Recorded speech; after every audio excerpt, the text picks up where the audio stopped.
West Up is West Coast Wednesday. As you can see, I have a special guest with me, my beautiful bride. Today, we just want to talk briefly about this idea of generational dysfunctions. Sunday, I preached a sermon, and in my sermon, I hinted to the idea of how this family had passed down this legacy of deceit, and it impacted each generation worse than the generation before. And with that being stated, I just want to ask my wife her thoughts on generational recidivism. Generational recidivism has been something that I've learned about over the years.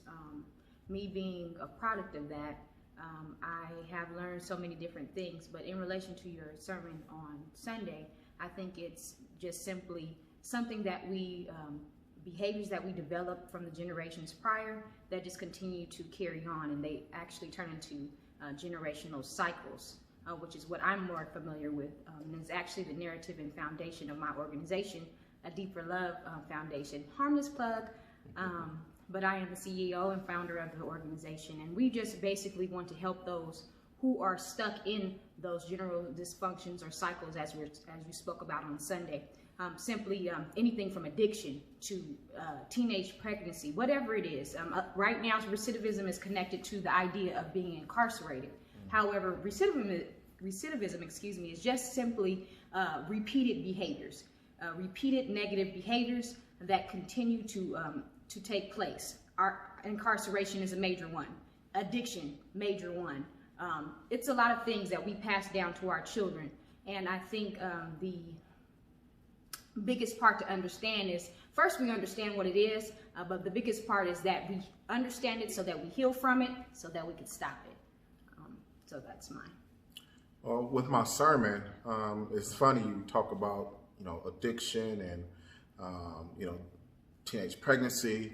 My sermon dealt with the aspect of deceit. So this family, starting with the great-grandfather, Abraham.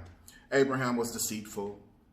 His son Isaac was deceitful, and their deceit was similar, but then it got worse each generation that got, as it went on generation to generation. And so I noticed in the story of the narrative that I preached about on Sunday that it was broken when one of the sons decided to not be deceitful. And him not being deceitful put him into position to change the narrative of his family and also the entire world around him, not just his family, not just his nation, but the entire nation of Egypt and those surrounding areas. So if we break these different cycles, if we stop the cycle, we have an opportunity to do something different for generations to come, right? Absolutely, and I think that deceit actually is a core issue for any of the cycles that are taking place. Incarceration, we believe that there are a certain lifestyle or a certain idea of having something that doesn't belong to you, or continually to do things that are not done with integrity. It's all, deceit is the core of all of it. We first believe that something is more than it is, or we ignore it, and then it continues to develop into behaviors. And so ideally, once we tackle the deceit of the things that we believe or don't believe, then we can move on to the healing process of repairing those behaviors and going on in my life, that are going on in your life, and have went on in my life, which is why I can speak from it. My mother is currently doing a 9-year prison term, and she's been incarcerated all of my life. I'm 41 years old, with breaks and small breaks in between to have children and have some small time in treatment. But unfortunately, some of those behaviors that she has displayed, I picked up.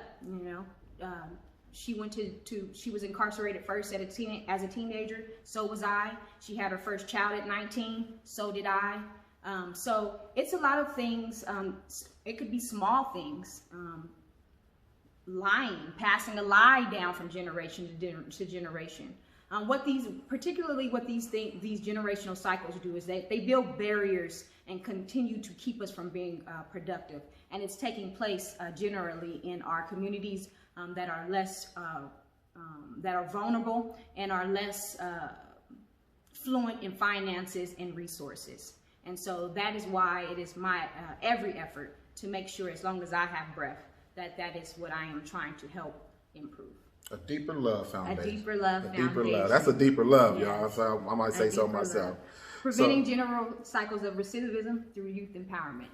Education and empowerment is the answer. Education and empowerment. Preventing generational cycles of Recidivism through youth empowerment. All right. All right. Well, that's it, man. Check out my wife's foundation, adeeperlovefoundation.com. That's the the website. And then on Facebook, she has a Facebook page and an Instagram page, Twitter page. She don't have TikTok yet, but No TikTok, but I will be on Community Conversation, hosted by Vince Ford on January 29th.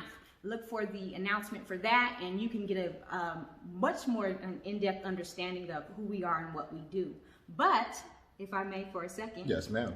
If you know anyone that is in the San Bernardino County and can utilize our resources, please reach out.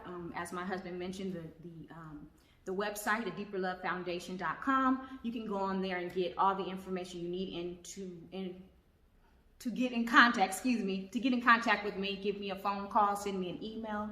I'm out here to help the people. And as always, stay west And stay blessed. Peace.